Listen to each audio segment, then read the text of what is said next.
80 kilo. Sini dengan ke 80 kilo sudah. Iya. Seni Pasuruan. Perasaan saya 80 kilo kan kemana? Ke Surabaya. Lebih berarti 80 kilo ya seperti Pasuruan. Sini Pasuruan atau sini ke Tempur Sari. Iya. Sini ke Tempur Sari. Tempur Sari itu jaraknya sebenarnya karena jamnya panjang. Apa? Sampai 80. Saya kemarin tanya kan ke bapaknya siapa? Pak Didi itu. Berapa sini sana? Sini sana itu kalau dari atas itu 80 kilo. Kalau tambah ke sini lebih bilangnya. Katanya. Allah alam. Bisa dilihat nanti bisa dilihat kalau apa? Bisa lihat dengan kalau pasti tidaknya bisa dilihat dengan kilometer itu bisa tahu kan ada kan. Nah, bisa kan melihat Ada yang menghukumi asal tidak kelihatan rumahnya. Gimana? Ada yang punya hukum asal sudah tidak kelihatan rumahnya. Ada hukum yang apabila nggak kelihatan rumahnya.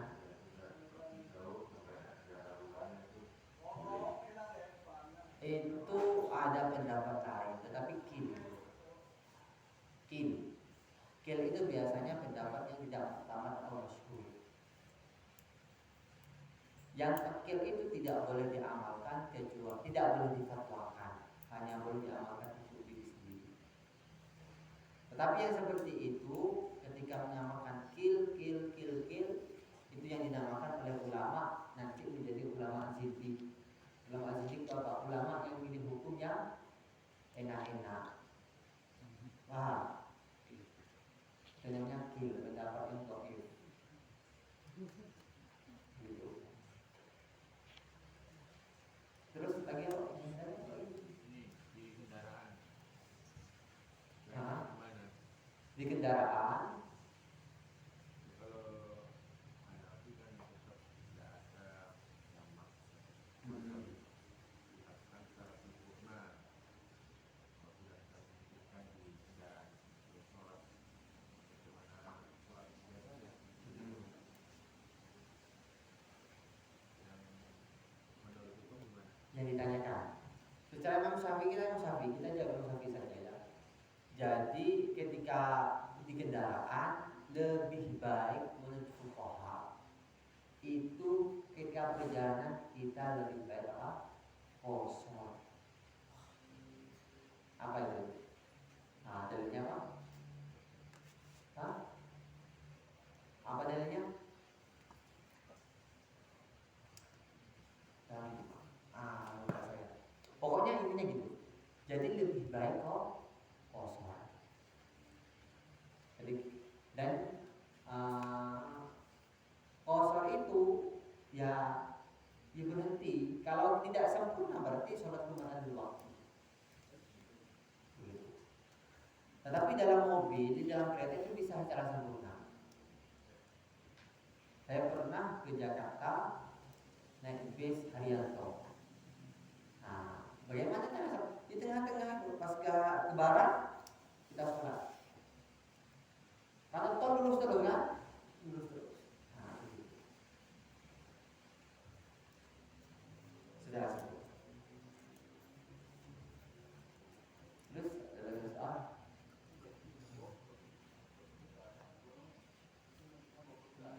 Khotib jika memberi khutbah, jika dia berbicara selain daripada isi khutbah, kewajiban khutbah, maka batal dengan khutbah.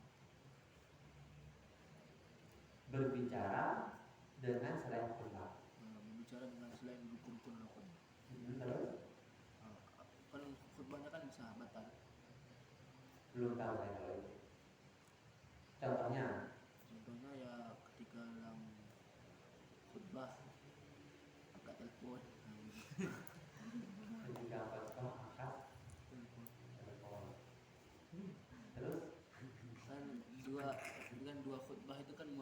rakaat salat zuhur. Berarti ya Oh gitu ya. Jumat yang berarti. ya cukup. Secara pasti jawab hukumnya sih nggak tahu. Tetapi saya jawab secara hukum. Rukun khutbah itu bukan termasuk rukun khutbah pertama ya.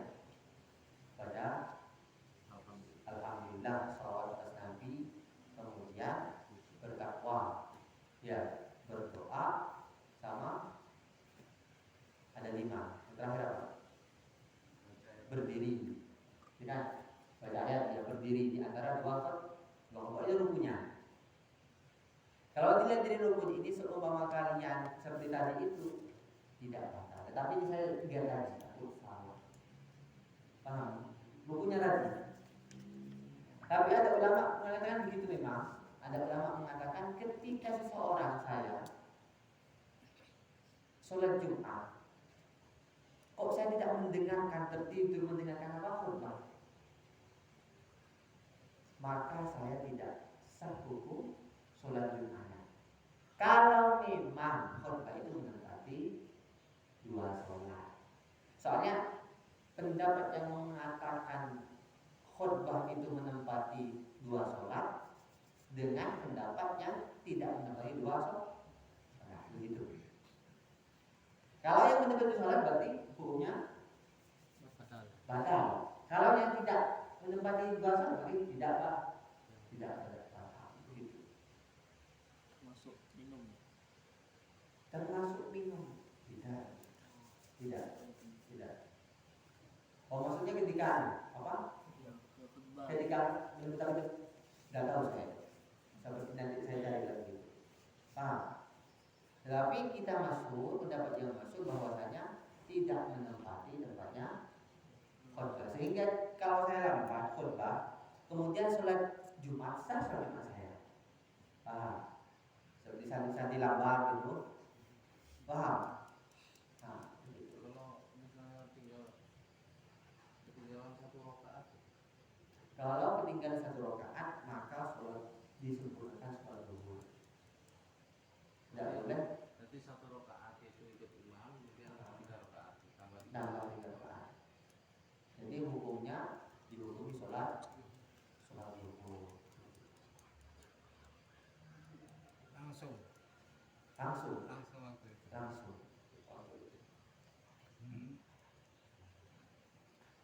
Mana Gus? Ketika Jumat ya dalam perjalanan, dan kita ikut sholat Jumat. Sholat Jumat asarnya mau di Kosong. jamaah. Boleh. Jadi tinggal niatnya saja. Ya, usolli fardhu Jum'ati raka'ataini majmu'an ilal isya'i. Majmu'an ilal asri. Ya, majmu'an ilal asri ada lillahi ta'ala. Boleh.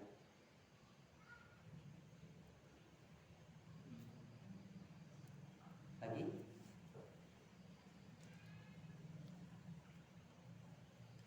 Apa saja yang ditanyakan nanti? Lalu Itu yang kemarin yang kejadian di sekolah itu, sudah ada awal-awal. Dan ada beberapa siswa putri yang belum pulang ngajak saya sholat. Sholat di belakang akhirnya. Mereka sholatan, kita sholat sunnah. Mereka sholat duhur gitu, sholat duhur. Kita nunggu mereka kok, saya kira sholat sunnah gitu. Kok lama kita mau iqomah menunggu anak-anak. Terus kita iqomah, anak-anak bilang, saya sudah sholat tadi duhur Pak. Kamu itu harusnya ikut jamaah tadi itu. Ayo sholat lagi ya? Teman-teman, nggak mau Pak Bro, nggak apa-apa gitu. Saya perhatikan saja gitu, nggak apa-apa. Sholat lagi, sholat dulu lagi, sholat berjamaah. Guru itu juga mari sholat ya, sholat lagi tidak apa-apa gitu. Langsung nanti saya tanyakan wis, pokoknya sekarang sholat itu. Langsung ya. sudah dijawab tadi ya? Iya, Sudah dijawab. Jawabannya boleh. Apalagi kejadian seperti itu, jamaahnya lebih banyak lagi. Yang kedua, lebih banyak. lebih disunahkan. Yang pertama sholat sendiri mereka. Iya, apalagi seperti itu. Lebih itu lebih disunahkan lagi. Terus ini saya misalkan mana pertanyaannya, saya sholat isya di rumah, di musola saya. Kemudian saya pergi ke markas isanya kan Tambah. kemudian ada sholat isya, saya sholat isya. Sholat isya lagi. Maka yang sholat pertama itu menjadi sholat sunnah, yang kedua menjadi sholat yang wajib. Boleh. Oh terus ada yang belum, kita sudah sholat asar misalnya. Terus ada teman sendirian gitu minta kita nemani sholat. Gimana? Boleh. Boleh. Kita jadi imam apa jadi makmum gimana? Terserah, kalau Terserah ya? terserah kalau itu untuk membantu apa? Dalam hadis, bantulah temanmu yang sholat sendirian. Nah, untuk ganjarannya biar dapat 27 derajat. Tidak apa-apa seperti itu. Ya. Untuk mulai nih kita sholat tentang mencabut bulu ketiak. Kalau kemaluan ini mendapatkan itu. Kalau laki-laki itu mencukur, ya kata Imam Syafi'i, kalau laki-laki mencukur bagi laki-laki. Kalau perempuan mencabut. Kenapa mencabut bagi perempuan? Karena sawahnya besar. Cabut. Termasuk ketiak, ketiak itu dicabut. Kata Imam Syafi'i juga katakan, saya menyunahkan mencabut apa? Mencabut bulu ketiak, tapi saya sendiri tidak kuat saking sakitnya, katanya. Ya, saking sakitnya. Iya kalau banyak, kalau satu-satu enak. Memang kalau pertama memang sakit, ya pertama sakit. Gitu. Yang setelah itu ya. Saya kerok terus mau mulai. Iya. Tak kerok. Sunnahnya dicabut. Oh iya. Sunnahnya dicabut. Saya coba. Termasuk di sekitar dubur itu ya. Gimana? Sekitar tubuh. Iya, sama juga. Jadi semua bulu-bulu kata Rasulullah itu disunahkan untuk dibersihkan. Ya, bulu-bulu ketiak, ya bulu apa? Bulu maluan, gitu. Bulu tangan.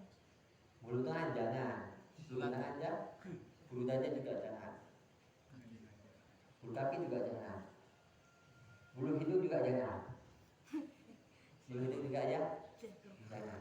Cukur ya kalau belum itu. Bulu hidung itu aslinya gak panjang, karena terbiasa dipotong sama orang akhirnya apa? Panjang. Iya, dipotong, bukan dicabut. Dirapikan. Pangkas. Juga masalah jenggot, saya beritahu lagi ya. Masalah jenggot juga, jenggot itu dirapikan. Bukan lihat Habib Umar, bagaimana Habib Umar sana, Habib Ali Al-Jufri juga. Bukan pas seperti harimau. Bukan.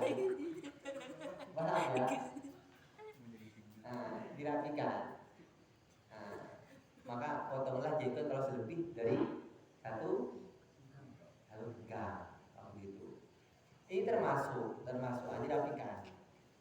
Ya, dirapikan. Kayak supaya indah. Dilihat itu apa? Senang. Iya, bukan menakutkan. Makanya perbedaannya orang dakwah dengan orang selain dakwah itu. Orang dakwah itu apa? Wajahnya lembut, senyum, kan gitu kan. Kalau orang minhum, katakan minhum itu apa? Betul ini. Amba sawatawala, amba saw. Oh, marah-marah. Maka lihat ulama-ulamanya, ya ulama-ulamanya bukan ahli sunnah wal jamaah. Lihat semuanya apa? Betul ini. Paham? Baru.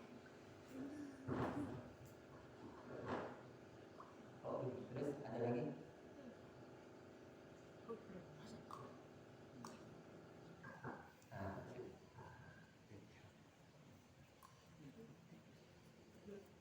Ada lagi?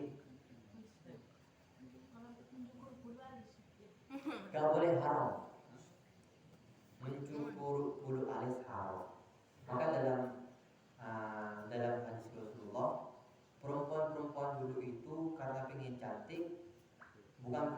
saja sampai rambutnya ini dilebarkan. Karena orang Arab itu apa? Pendek ininya, sehingga dilebarkan agar kelihatan apa cantik itu nggak boleh mengkerok, ya mengkerok termasuk mengkerok alis. Hukumnya nggak boleh, haram.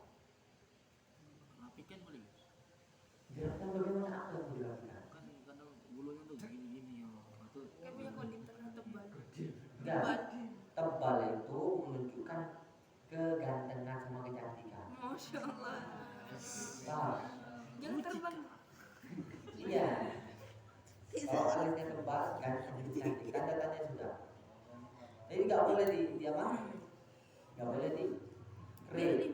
Jangan dikit, jangan dikit. Nggak boleh. Kalau kena goreng sus pas. Nah cukur. Apa kok bisa kena? Itu, cukur? karena Cukur kena sendiri. cukur. Kayak anak-anak dicukur sendiri semuanya ini, miring-miring ini. Nggak boleh. Ya?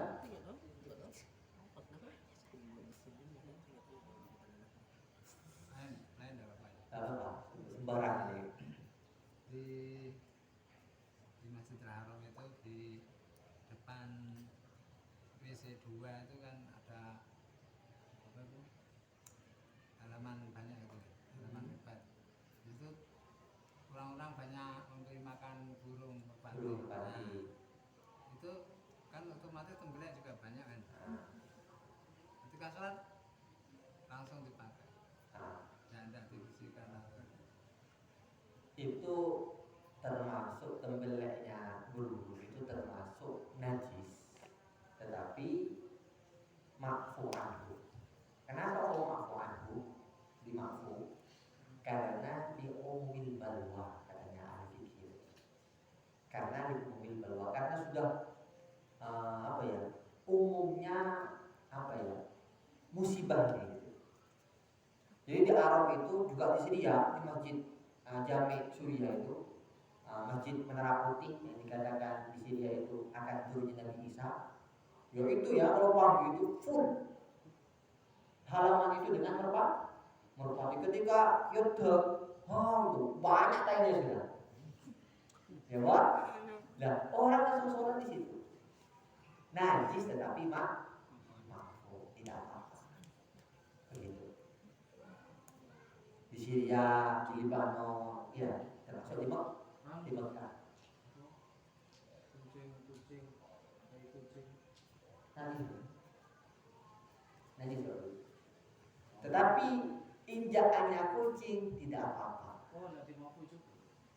Nanti mampu juga. Tidak. Kayak kucing sama apa? Kencing kucing di. Tetapi injakannya kucing yang kemana-mana itu tidak apa. Soalnya Ya, itu apa? apa? Beking saya sering dikencingi kucing gitu. Saya bawa ke rumah tak cuci lagi. Cuci lagi ada apa? Saya pikir kawan anu saya pikir itu udah rere arek paling. Tapi yang nggak ternyata. Tidak boleh. Najis. Itu kotim lah. Najis. Coba apa nih? Alhamdulillah sekarang tidak ada kucing gitu. Sama yang ada kucing itu kan sering ngorok. Diangkat kakinya satu. Makanya ada orang yang ketika di rumahnya ada apa? Ada kucing was-was yang terlalu, itu dari setan itu. Hanya lewatnya kucing itu tidak apa-apa, makfu. Maksudnya najis tapi makfu tadi, alasannya tadi kata ulama fikih umumil bal, jadi tidak apa-apa. Gitu. Kalau anjing, tilaknya anjing. Sama, tilaknya anjing sama. Bukan kencingnya tapi. Cara untuk mencucikan tanah yang najis bagaimana? Disiram sampai menyerap. Udah kering, suci sudah. Paham ya? Seumpama sini banyak apa? Banyak kencing anjing di depan ini. Cara mensucikan tanah itu apa? Disiram. Kering dan suci. Masuk kencing manusia. Cara nikah, Termasuk kencing manusia. cara nikah. Tidak apa-apa. Sama juga seperti yang di kolam. Ya, seperti yang ada di kolam. Tapi jangan diminum, penyakit. Ya. Ada lagi? tai hidung. Tentang tentang akidah tidak apa-apa. Kalau mau tanya tentang akidah tidak apa-apa. Jadi tai hidung, tai apa? Kuping, itu kotoran di hidung, kuping itu termasuk hanya kotoran biasa atau najis yang dimaksud? Dalam fikih disebutkan wa kullu ma kharaja minas sabilain najisun. Yang keluar dari yang keluar dari situ tidak. Makanya merok ini tidak najis. Walaupun kamu sini kamu buat sholat tidak apa-apa.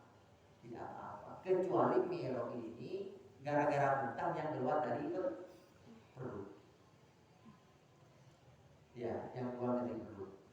Juga iler juga yang keluar dari perut najis juga. Tapi yang keluar dari otak ya tidak apa-apa. Contohnya bagaimana? Ilernya orang yang pakai bantal. Itu tidak najis. Gitu.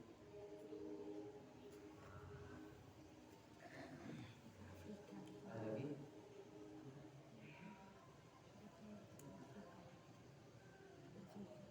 Ini baru 2 kali ya artinya.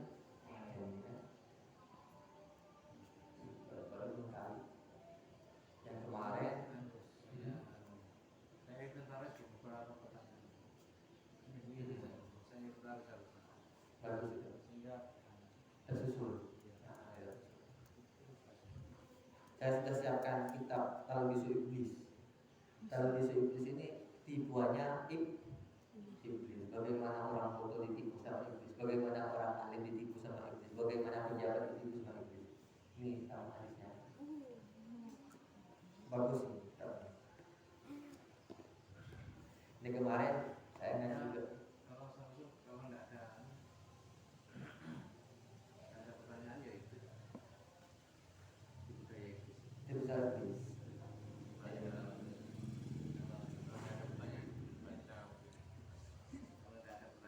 Ada pertanyaan. Saya baca ya sedikit aja ya.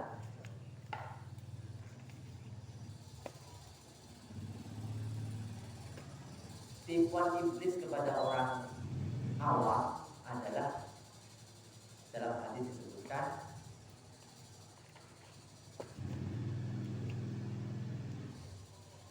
ini juga bisa dia nanti apa. Jadi sebelum ngaji bisa baca juga.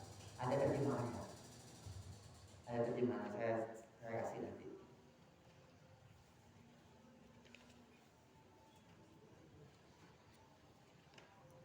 Kata Rasulullah, inna syaitana ya'ti ahadukum fayaqulu man khalaqaka fayaqulu Allah fayaqulu man khalaqas samawati wal ardh fayaqulu Allah fayaqulu man khalaqallah. Tipuan iblis kepada orang awam termasuk adalah setan mendatangi seseorang orang awam di antara kalian, siapakah yang menciptakanmu?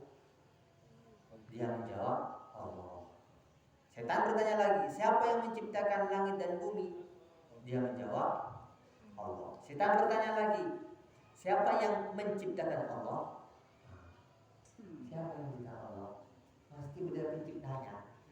Dan ketika orang-orang awam itu masuk begitu, ya, baik masuk, siapa yang mesti Allah yang menciptakan? Maka kata Rasulullah apa? Maka katakanlah amantu billah wa rasul, saya beriman dengan Allah dan utusannya. Setelah itu setan apa? Setan memberinya lagi, memberi apa? Memberi keraguan lagi. Allah di mana? Allah di mana? Allah di mana? Allah di mana? Maka jawabannya gimana? Kalau kalian? Hah? Allah di kursi. Terus ada lagi?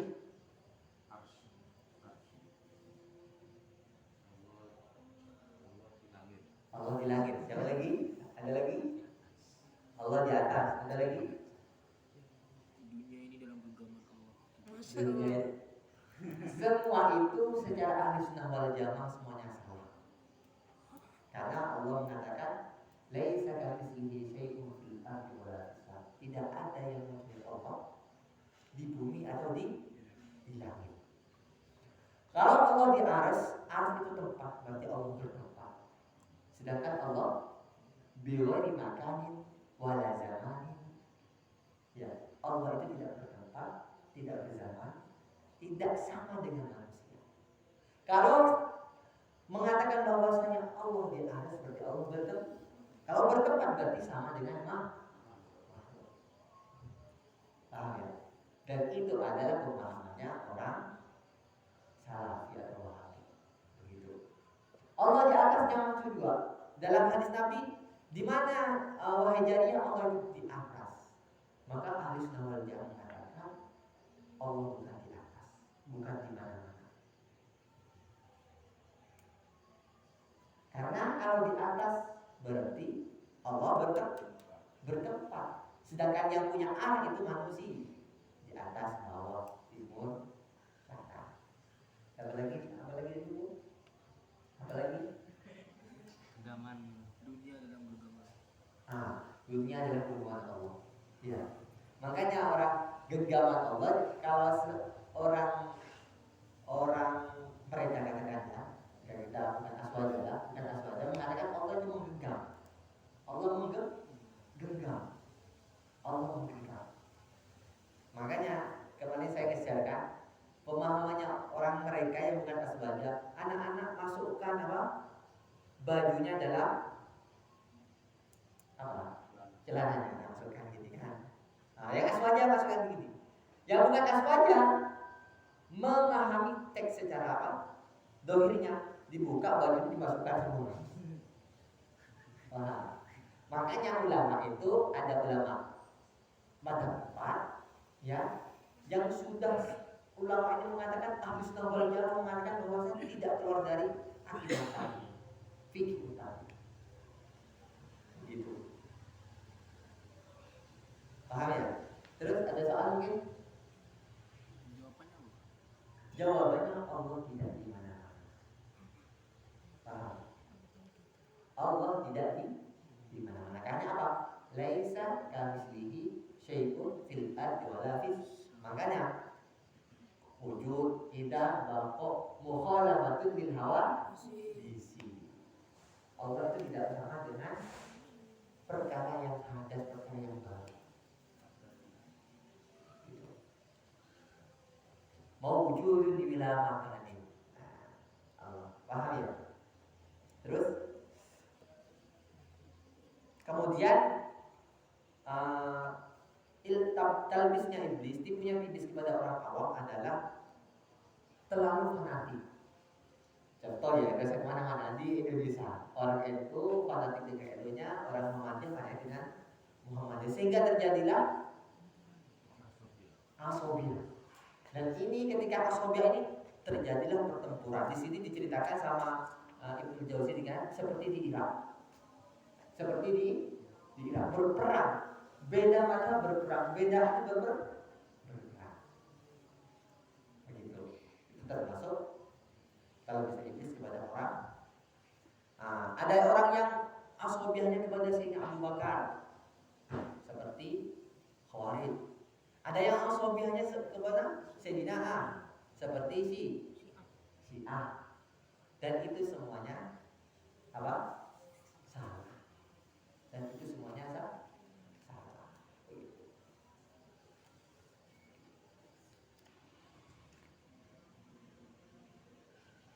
Juga talunya iblis kepada orang awam. Saya kok lihat orang-orang yang sergap jamaah, ya kok miskin-miskin ya. Orang yang keanu ahli dikir, kok kiri-kiri itu, ya.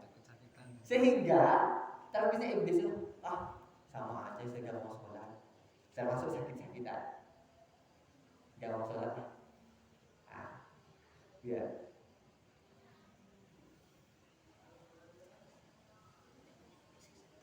Ini itu sementara, sebagian. Dan banyak lagi ya. Banyak lagi. Mungkin ada soal.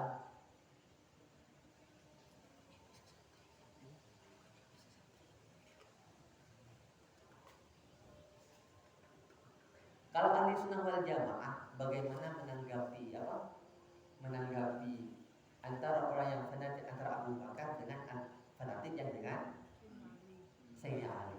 Paham ya? Ahli Sunnah wal Jamaah tengah-tengah. Tidak menyalahkan Sayyidina Ali, tidak menyalahkan Abu Bakar.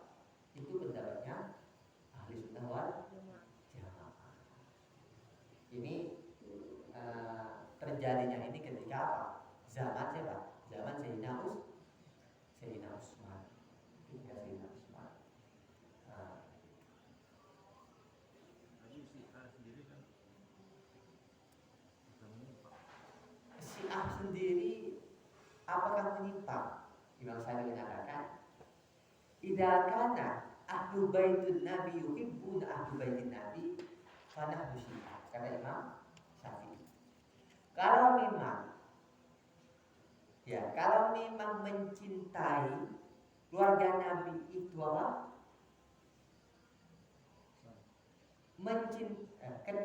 Apabila Syiah itu mencintai ahlu baitin Nabi, maka saya Syiah. Maksudnya kenapa? Bahwasanya Syiah sendiri bukan mencintai keluarga Kanjeng Nabi, tapi dia hanya mencintai sebagian keluarga Kanjeng Nabi dan mengingkari Sayyidina Abu Bakar, Sayyidina Umar. Paham? Nah, menyimpang itu sesat, tapi bukan mengatakan kita kafir. Sepada kelompok-kelompok yang lain, Ahli Sunnah wal Jamaah itu tidak mengatakan kafir, sesat. Karena masih di bawah al-an la ilaha illallah. Begitu juga Khawarij, begitu juga Khawarij. Ada lagi? Sesat itu. Hah? Itu masih ada harapan surga. Maksudnya sesat. Oh iya, masih harapan masuk surga, bukan kafir. Selagi tidak mengkafirkan apa? Sahabat. Karena hadis mengatakan, ketika kamu mengkafirkan sahabat, siapa saja yang mengkafirkan sahabat maka dia akan kafir dengan sendirinya. Gitu. Makanya Ahli Sunnah wal Jamaah tidak mudah mengkafir, jika tidak mudah mensyirik, tidak mudah membid'ahkan juga. Nah, begitu. Yang suka membid'ahkan siapa? Yang suka mengkafirkan itu Khawarij. Sampai-sampai Sayyidina Ali dibunuh. Itu karena mengatakan Sayyidina Ali sudah kafir karena sudah mentakwil Al-Quran dengan pendapatnya sendiri. Nah, begitu. Sehingga Sayyidina Ali dibunuh. Sayyidina Umar juga dibunuh. Itu bukan orang kafir yang bunuh, orang yang sepaham seperti itu. Makanya akidah itu bukan masalah kecil, masalah besar. Ya, termasuk seperti yang kemarin terjadi sesajen itu. Ya, mesti akidahnya saya lihat bukan akidah Ahlussunnah wal Jamaah. Mesti akidah apa? Akidah salafi atau wahabi.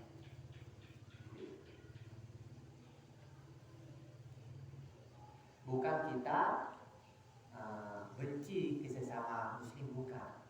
Kita ingin apa? Membenarkan beginilah. Begitu.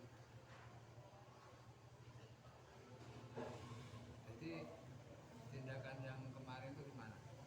Tindakan yang kemarin. Ya. Secara dakwah apakah seperti itu kita?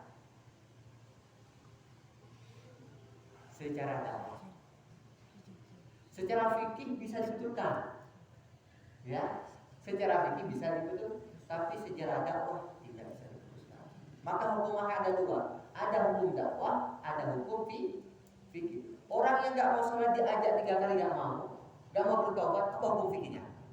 Enggak, ya enggak. Tapi mau diterapkan di sini. Dari itu umum orang.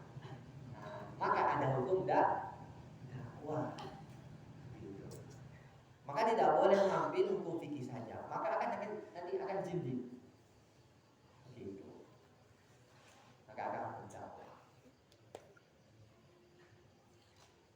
Itu pendapat saya ya, pendapat saya. Kalau ada pendapat yang lain, ya silakan. Itu pendapat saya. Dan saya, ya bukan pendapat saya tanya sama guru saya. Guru saya nyambung lagi guru saya dan sampai ke